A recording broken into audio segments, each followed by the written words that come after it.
السلام کو یہ نہیں پتا یہ فرشتے ہیں، مہمان بن کے آئے ہیں۔ تو جناب لوط اتنے پریشان ہوئے علیہ السلام اور کہنے لگے قال ان هؤلاء ضیفی فلا تفضحون، اے لوگو، جناب لوط علیہ السلام نے فرمایا میرے مہمان نوجوان میرے گھر آئے ہیں تو تم مجھے کیوں پریشان کرتے ہو، مجھے کس لیے اتنا غم زدہ کرتے ہو؟ واتقوا اللہ ولا تخزون، تم اللہ سے ڈر جاؤ اور مجھے اس طرح کر کے غمگین نہ کرو، پریشان نہ کرو۔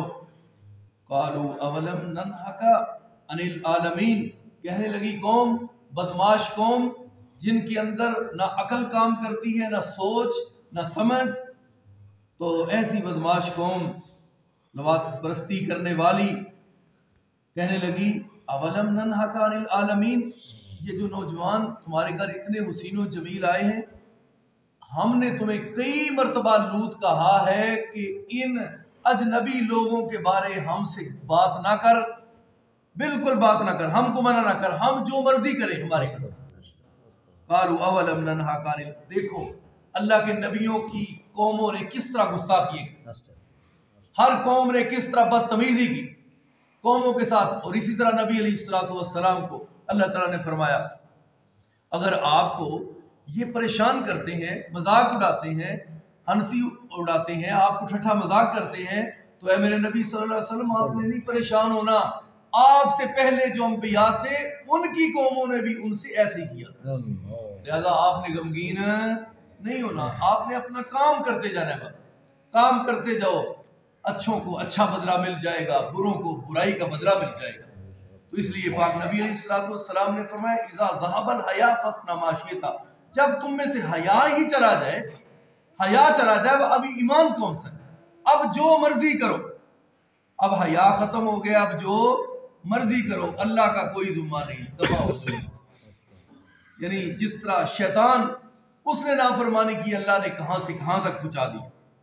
اس لیے انسان کے اندر جو اس کا نفس ہے، جب وہ اللہ کی فرما برداری سے ہٹ جاتا ہے تو وہ بھی شیطان ہے، بے شک انسان خود وہ بن جاتا ہے۔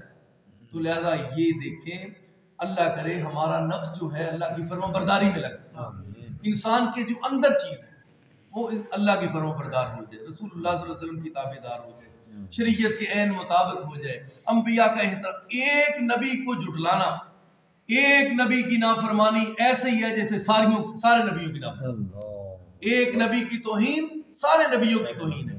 اور اسلام ایسا خوبصورت مذہب ہے اور دین ہے، اس دین حق کے اندر ہمارا جو دین ہے، دیکھو اس وقت کے یہودی عیسائی ہمارے نبی صلی اللہ علیہ وسلم پہ طوفان بدتمیزی اٹھاتے ہیں، کارٹون بناتے ہیں، خاکے بناتے ہیں، اور قربان جائے اللہ تیری شان پہ، رب نے فرمایا آج تک میں اپنے نبی کی ایسی حفاظت کی ہے کہ کوئی میرے نبی کی تصویر بنا ہی نہیں سکتا، تصویر ہے ہی نہیں تو گستاخی کون سی، پتہ نہیں وہ کس کے خاکے بناتے ہیں، کس کا فوٹو بناتے ہیں، میرے نبی صلی اللہ علیہ وسلم کی تصویر کائنات میں موجود نہیں، اس لیے اللہ نے حفاظت فرمائی تاکہ کوئی خاکہ بنا ہی نہ سکے۔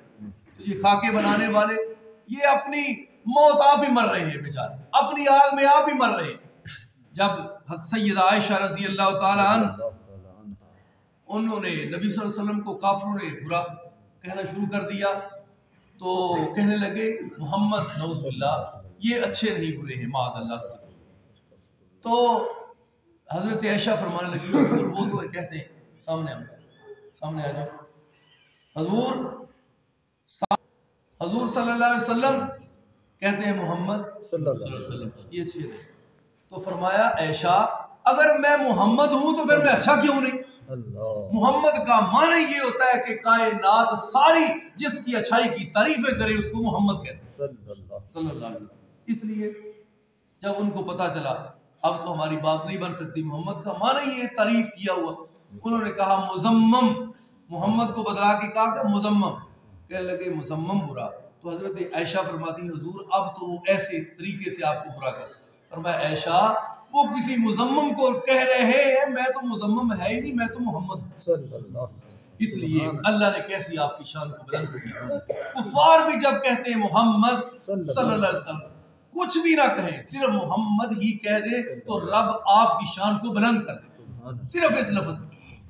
تو اس لیے میں یہ اوورال بات کر رہا تھا کہ فرما برداری میں زندگی ہے، اور انبیاء کی تکذیب اور جھٹلانا نہیں نبیوں کو، جیسے اس قوم نے جھٹلایا اور جناب لوط علیہ السلام کو کہنے لگی آپ خواہ مخواہ ہمارے جو ہم برے فعل کرتے ہیں، اے لوط پیغمبر آپ ہم کو منع نہ کرو، نعوذ باللہ۔ تو لہذا نبیوں نے تو منع کرنا ہی کرنا ہے، نبیوں کے مشن چلانے والے جو علماء ہیں انہوں نے بھی لوگوں کو برائی سے روکنا ہے، منع کرنا، برائی سے۔ اللہ نے صحابہ کو اس لیے بہتر کہا کہ صحابہ اکرام لوگوں کو اچھائی کا درس دیتے تھے، برائی سے منع کرتے، اس لیے اللہ نے فرمایا تم بہترین امت۔ بہترین امت اس وقت ہوتی ہے جب برے کام چھوڑ دے، خود بھی چھوڑ دے، خود بھی اچھے بن جائے، لوگوں کو بھی اچھائی کی دعوت دے۔ یہ ہے، اللہ کرے اللہ ہم سب کو ایسا بنا دے، آمین۔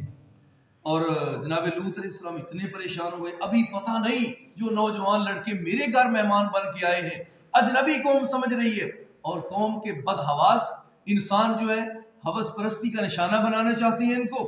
تو جناب لوط علیہ السلام فرمانے لگے قالا ہؤلاء بناتی ان کنتم فاعلین، بھئی اس طرح ہے یہ میری بیٹیاں ہیں تم ان سے شادی کر۔ اس قدر پریشان ہوئے، یا اس کی تفسیر یہ ہے کہ بھئی یہ جتنی قوم ہے یہ ساری قوم کی میری بیٹیاں ہیں۔ تو اصل جینین طریقہ نکاح ہے، آپ نے فرمایا النکاح من سنتی ومن رغب عن سنتی فلیس منی۔ نکاح انسان کے ایمان کو مکمل کرتا ہے، نکاح انسان کے ایمان کو مکمل کرتا ہے۔ جب انسان کا نکاح ہوتا ہے اس کا ایمان مکمل ہو جاتا ہے، لہذا انسان کئی برائیوں سے بچ جاتا ہے۔ نکاح ایک ایسا اسلامی خوبصورت طریقہ ہے اور سلیقہ ہے، اللہ تعالیٰ نے انسان کی ایمان کی تکمیل اس کے اندر رکھی ہے۔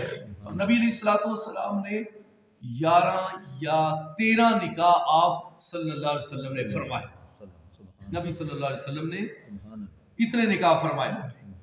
اور ان نکاحوں کا مقصد کیا تھا؟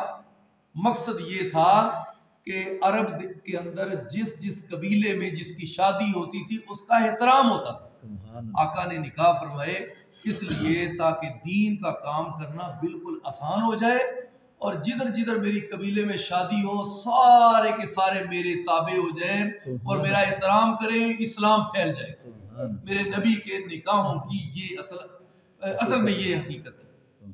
آج غیر قومیں اور غیر مسلم کہتے ہیں تمہارے نبی نے اتنی شادیاں کی، ہمارے نبی کی شادیوں کی اصل میں حکمت یہ تھی، آپ کو سمجھ نہیں آئی۔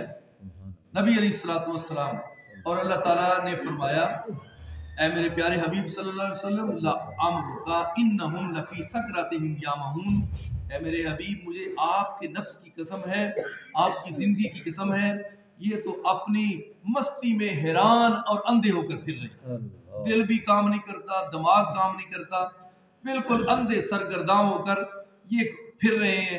اگر صحیح کام کرتا ہوتا تو یہ برائی کے قریب نہ جاتا۔ فَأَخَذَتْهُمُ الصَّيْحَةُ مُشْرِكِينَ، جب صبح ہوئی وہ دیکھو فرشتوں کو چھیڑ رہے، فرشتوں کو نشانہ بنائے، تو اللہ نے کہا یہی فرشتے، ابھی وقت دور نہیں، صبح دور نہیں، صبح آنے والی ہے، تمہارا تخم اٹھا دیا جائے، تمہاری جڑ کاٹ دی جائے۔ فَأَخَذَتْهُمُ الصَّيْحَةُ مُشْرِكِينَ، صبح کی جب پاؤ پھٹتی ہے، سورج نکلنا شروع ہوتا ہے، فَجَعَلْنَاهَا عَلِيَهَا سَافِلَهَا وَأَمْطَرْنَا عَلَيْهِمْ حِجَارَةً مِّن سِجِّيلٍ، اللہ نے قوم لوط کا تختہ اٹھایا اور اوپر سے نیچے، اور بعض تفاسیر کے اندر لکھا ہے جب پہلے آسمان پہ تختہ گیا تو کتے بھونک رہے تھے، مرغوں کی آوازیں آ رہی تھی، پریشان تھے حیوان جانور، اللہ کیا ہو گیا، زمین کہاں جا رہی؟ اوپر سے نیچے رب نے اٹھا پھینکا، اوپر سے پھر پکے ہوئے پتھروں کی بارش کی اور قوم کی تہس نہس کر دی۔ اس لیے حضور اس بستی سے جب گزرتے تو آقا کپڑا منہ پہ فرماتے اور کہتے صحابہ کو جلدی سے گزر جاؤ، اللہ کی غضبناک زمین ہے، اللہ کا یہاں بڑا غضب ہوا، عذاب آیا تھا، یہاں جلدی سے سپیڈ سے گزر جاؤ۔ ان فی ذلک لآیۃ للمتوسمین، حق کو تلاش کرنے کے لیے اس میں بہت سی نشانیاں ہیں، بہت سی نشانیاں ہیں۔ اللہ تعالی ہم سب کو بھی حق عطا فرمائے. اللہ تعالی ہم سب کو, ہم مسجد میں آئے, یہ ساڈا اسٹیشن ہے, مسجد ساڈی اسٹیشن ہے. بندہ اسٹیشن تے آوے تے پھر ہی کسی ملک جاندا ہے نا, تے اساں جانا جنت وچ, تے ہن اسٹیشن تے آواں گے تے جنت وچ جاواں گے. گل ہے جی, اسٹیشن ساڈا ہے جنت. اسی اپنے اسٹیشن تے آواں گے تے ایتھوں ٹکٹ لگے گی جنت دی. جی میں اسٹیشن تے جائیے تے فیصل آباد دی ٹکٹ ملتی ہے, کراچی دی ملتی ہے, انج ہی مسجد وچ آواں گے تے ٹکٹ ملے گی جنت دی. ایوے اسٹیشن ساڈا ایئرپورٹ ہے مومن دا, مومن دا ایئرپورٹ ہے. جڑا ایئرپورٹ تے آوے ہی نہ, ایئرپورٹ تے آئی نہ, تے نہ کسے جوگا, نہ ٹکٹ, نہ کوئی اودے کو پرمٹ, نہ کوئی سند, انج ہی اگر مر گیا تے اللہ تعالیٰ فرمان گے ٹکٹ تم نے لی نہیں, جانا کدھر تھا, تمہارے ہاتھ میں پرمٹ ہے ہی نہیں, جانا کدھر تھا. قبر میں بھی ناکام, حشر میں ناکام, پل صراط پہ ناکام. دعا کرو اللہ تعالیٰ ہم سب کو ناکام نہ بنائے, اللہ کامیاب. اولاد کو بھی لے کے آؤ مسجد میں, اپنے بچوں کو قرآن پڑھاؤ, نمازی بناؤ, اپنے اندر ڈر خوف پیدا کرو, ہم نے جانا ہے. اور میں پڑھ رہا تھا اس بستی کا جو حال تھا نا, اس بستی جناب جبریل نے ایسے ہاتھ اٹھا, اس بستی کو اٹھا لی جناب جبریل نے, اور 5 بستیاں تھیں. مین مرکزی جو بستی تھی اس کا نام صدوم ہے, باقی چھوٹی چھوٹی 5 بستیاں تھیں. یہ تختہ ہی اسمان پہ اٹھایا گیا, جبریل امین نے اٹھا لیا اس کو, وہاں سے اوپر گرایا اور جناب تہس نہس کر دیا. اس لیے جو چھوٹے چھوٹے زلزلے جھنجھوڑنا, یہ اللہ تعالیٰ کی طرف سے ہم کو ایک خطرے کی گھنٹی ہے. ابھی سمجھ, ابھی تم کے پاس, تمہارے پاس وقت ہے, توبہ ہے.